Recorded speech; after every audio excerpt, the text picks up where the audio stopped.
नमस्कार बच्चों, गॉडविल inter college केठर Baghpat के यूट्यूब चैनल गॉडविल लर्नर्स में आप सभी का स्वागत है। चैप्टर पढ़ रहे हैं हम इकाई 11 का अल्कोहल, फिनोल एवं ईथर। मैं हूं सुरेंद्र सिंह। चलिए शुरू करते हैं। आज का हमारा टॉपिक है ईथरों का विरचन, यानी कि ईथर का निर्माण कैसे करेंगे हम। ईथर के प्रिपरेशन की जो मेथड है वो हम आज पढ़ेंगे।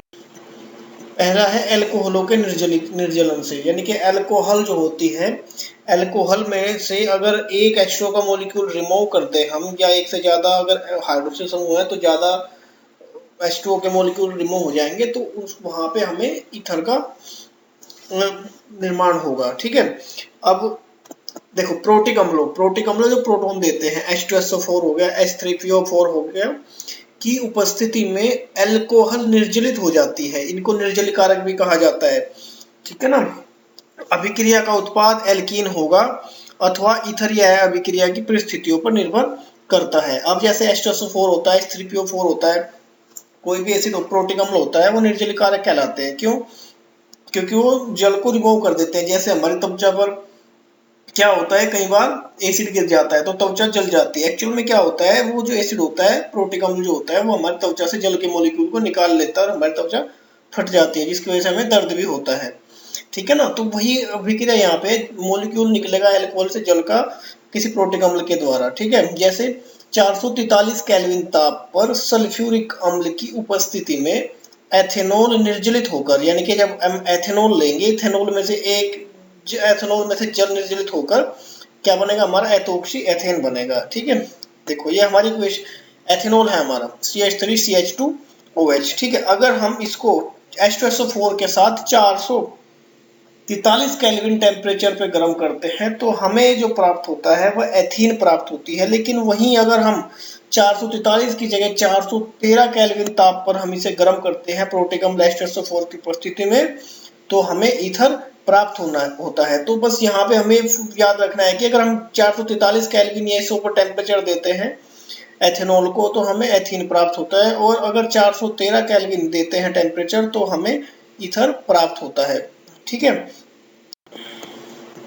ईथर का विरचन एक द्विअणुक नाभिकरा की प्रतिस्थापन अभिक्रिया है, यानी कि SN2 रिएक्शन है।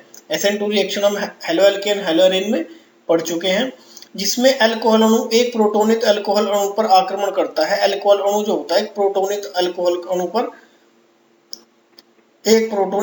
अणु पर आक्रमण करता है, जैसे नीचे दिखाया गया है। देखो CH3CH2OH ये हमारा एथेनॉल है। कोई प्रोटिक अम्ल ने जो प्रोटॉन डोनेट किया है, H+ जो है हमारा, वो OH पर आक्रमण करता है और उसके साथ में रिएक्ट हो जाता है, और पॉजिटिव चार्ज जो है किस पे आ जाता है, ऑक्सीजन पे आ जाता है। HOH जो है ऑक्सीजन पे पॉजिटिव चार्ज आएगा, मिसिंग है यहाँ पे। ठीक है, नेक्स्ट स्टेप में क्या होता है, जो पॉजिटिव चार्ज आया है ऑक्सीजन पे, ये दूसरे अल्कोहल के साथ में रिएक्ट होता है और H2 के रूप में दूसरे OH का जो लोन पेयर होता है वो क्या काम करता है, कार्बन को इलेक्ट्रॉन डोनेट करता है, और ऑक्सीजन जो होता है कार्बन से इलेक्ट्रॉन लेकर के अलग हो जाता है। तो हमारा जो चार्ज होता है वो किस पे आ जाता है, वो पॉजिटिव चार्ज आ जाता है ऑक्सीजन पे। ठीक है, और H2 का मॉलिक्यूल हमारा अलग हो जाता है। तीसरे स्टेप में क्या होता है, जो ये मॉलिक्यूल था या ऑक्सीजन पे पॉजिटिव चार्ज आया, ऑक्सीजन इलेक्ट्रोनेगेटिव होता है। ठीक है, वो हाइड्रोजन से इलेक्ट्रॉन को ले लेता है और अपने इलेक्ट्रॉन की पूर्ति कर लेता है, और हाइड्रोजन पे वही फिर पॉजिटिव चार्ज आ जाता है। यानी कि यहाँ पे हाइड्रोजन जो है H+ ने जो है इंटरमीडिएट का काम किया है। ठीक है ना, ये हमारी इस इक्वेशन का मैकेनिज्म हो गया। इसको आपको वीडियो को पॉज करके अच्छे तरीके से लिखना है। ठीक है ना, नोट्स भी आप साथ साथ में बनाते चले तो अच्छा है। इसके बाद विलियमसन संश्लेषण मेथड, इंपॉर्टेंट मेथड है एग्जाम की दृष्टि से। ठीक है, कई बार पेपर में भी आया हुआ है। देखो, जब सम्मित और असम्मित ईथर मैं आपको बता चुका हूँ क्लासिफिकेशन ऑफ ईथर में। सम्मित ईथर वो होते हैं जब ऑक्सीजन के दोनों साइड में दोनों समान एल्किल समूह या एरिल समूह होते हैं तो सम्मित होगा, और जो असमान एरिल समूह हो जाए तो असम्मित होगा। ठीक है, प्रयोगशाला विधि, इस विधि में एल्किल हैलाइड की सोडियम एल्कोक्साइड के साथ अभिक्रिया कराई जाती है। R एल्किल समूह, X हैलाइड, RONA एल्किल, ये हमारा सोडियम एल्कोक्साइड हो जाएगा, तो हमारा NaX अलग हो जाएगा और ईथर हमारा बन जाएगा। ठीक है, यानी कि हम अल्कोहल की अभिक्रिया जब NaOH के साथ करेंगे तो हमें सोडियम एल्कोक्साइड प्राप्त होगा, ROH plus NaOH is equal to RONA plus H2O। RX हमारा एल्किल हैलाइड हो गया, जब एल्केन के साथ में कोई हैलोजन होता है सोडियम हैलाइड हमारा अलग हो जाएगा। X की जगह हम क्लोरीन और ब्रोमीन ले सकते हैं, R की जगह आप कोई भी एल्किल समूह या एरिल समूह ले सकते हैं, ठीक है। इस तरीके से आपको इसके एग्जाम्पल भी बनाने हैं। प्रतिस्थापित द्वितीयक अथवा तृतीयक एल्किल समूह युक्त ईथर भी इस विधि द्वारा बनाया जा सकते हैं। द्वितीयक और तृतीयक समूह जिसमें होते हैं उसको भी हम इससे बना सकते हैं। इस अभिक्रिया में प्राथमिक एल्किल हैलाइड पर एल्कोक्साइड आयन का SN2 आक्रमण होता है। देखो इस तरीके से हम, ये हमारा तृतीयक एल्कोक्साइड है और CH3Br के साथ रिएक्शन कराई, ठीक है। तो जो दो इलेक्ट्रॉन होते हैं ऑक्सीजन के पास, दो लोन पेयर होते हैं, वो अटैक करते हैं कार्बन पर और ब्रोमीन हमारा अलग हो जाता है। तो इस तरीके से हमें टर्सरी ईथर जो है प्राप्त हो जाता है और NaBr हमारा अलग हो जाता है। सेकेंडरी में भी इसी तरीके से हम कर सकते हैं, एक CH3 को रिमूव करके हमें एक हाइड्रोजन लगा देना है और सेकेंडरी हो जाएगा। प्राइमरी दो CH3 को हटा के अगर 2H लगा दोगे तो प्राइमरी वाला हो जाएगा, जो इक्वेशन हम पहले पढ़ चुके हैं, ठीक है। इस तरीके से आप कर सकते हैं, आपको बस थोड़ा सा माइंड यूज करना है कुछ नहीं है, ठीक है।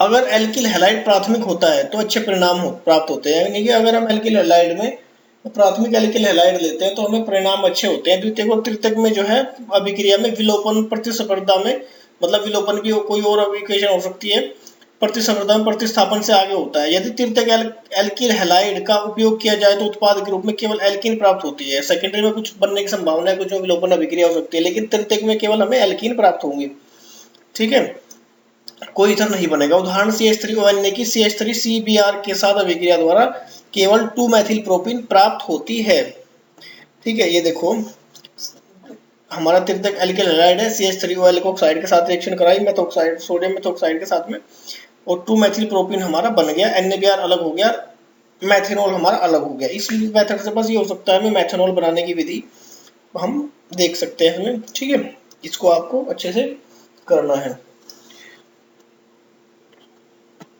ऐसा इसलिए होता है क्योंकि एल्कोक्साइड न केवल नाभिक होते हैं अपितु प्रबल क्षार भी होते हैं, वे एल्किल हैलाइडों के साथ विलोपन अभिक्रिया करते हैं, ठीक है। इस विधि से फिनोलों को भी ईथर में परिवर्तित किया जा सकता है। इसमें फिनोल का उपयोग फिनोक्साइड अर्धांश के रूप में होता है।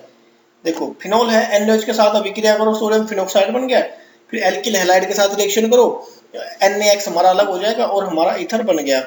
अगर आप RX की जगह क्लोरोबेंजीन या ब्रोमोबेंजीन लोगे तो डाइफेनिल ईथर हमारा बन जाएगा, ठीक है। वो तुम्हारे ऊपर डिपेंड करता है। R की जगह आप एल्किल समूह लेते हो, CH3, C2H5, C3H7, C4H9 कोई भी ले सकते हो, और X की जगह आप ले लेना क्लोरीन या ब्रोमीन, ठीक है। इस तरीके से हमें R की वैल्यू रख के एग्जाम्पल बनाने हैं 2-3 इसके, ठीक है, और कॉपी पे नोट करना है। भौतिक गुणधर्म ईथर जो होते हैं सामान्यतः इनमें एक विशेष गंध होती है, इथरीय गंध भी हम इसको कहते हैं, ठीक है। ईथर में कार्बन ऑक्सीजन आबंध ध्रुवीय होते हैं। एक ईथर जो होता है ROR, यानी कि बीच में एक ऑक्सीजन होता है, दोनों साइड में एल्किल या एरिल समूह होते हैं, तो उनके मध्य हम कह सकते हैं कार्बन और ऑक्सीजन के बीच में कौन सा बॉन्ड होता है, सिंगल बॉन्ड होता है। ईथरों का नेट द्विध्रुव आघूर्ण होता है। ईथरों की अल्प ध्रुवता उनके क्वथनांकों को बहुत अधिक प्रभावित नहीं करती है।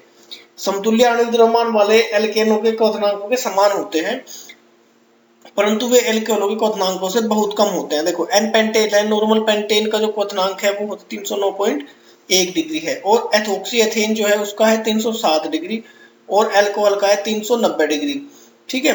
अब एल्कोहल में जो होता है हाइड्रोजन बॉन्डिंग स्ट्रॉन्ग होती है, इसलिए इनका थोड़ा सा ज्यादा हो जाता है, ठीक है। ईथर में वो कम होता है थोड़ा सा, इसलिए कम हो जाता है। एल्कोहल और ईथरों के क्वथनांकों में अधिक अंतर का कारण एल्कोहलों में हाइड्रोजन आबंध की उपस्थिति है। देखो एल्कोहलों में क्या होता है, हाइड्रोजन आबंध होते हैं, ईथर में हाइड्रोजन आबंध होते हैं, लेकिन हमारे सामान्य एल्केनों में हाइड्रोजन आबंध नहीं होते हैं दूसरे के साथ में कोई सा भी, ठीक है। अब इस वजह से इनके इस वजह से ईथर के और हमारे एल्कोहल के जो गलनांक और क्वथनांक होते हैं थोड़े से ऊंचे होते हैं, हम पिछली वीडियो में भी बात कर चुके हैं। ईथर की जल में मिश्रणता, मतलब जल में जो विलेयता होती है ईथर की, समान आणविक द्रव्यमान वाले एल्कोहलों के समान होती है। जिनके जितने एल्कोहल घुलते हैं जल में उतने ही ईथर भी घुलते हैं, क्योंकि दोनों में समान हाइड्रोजन समूह है।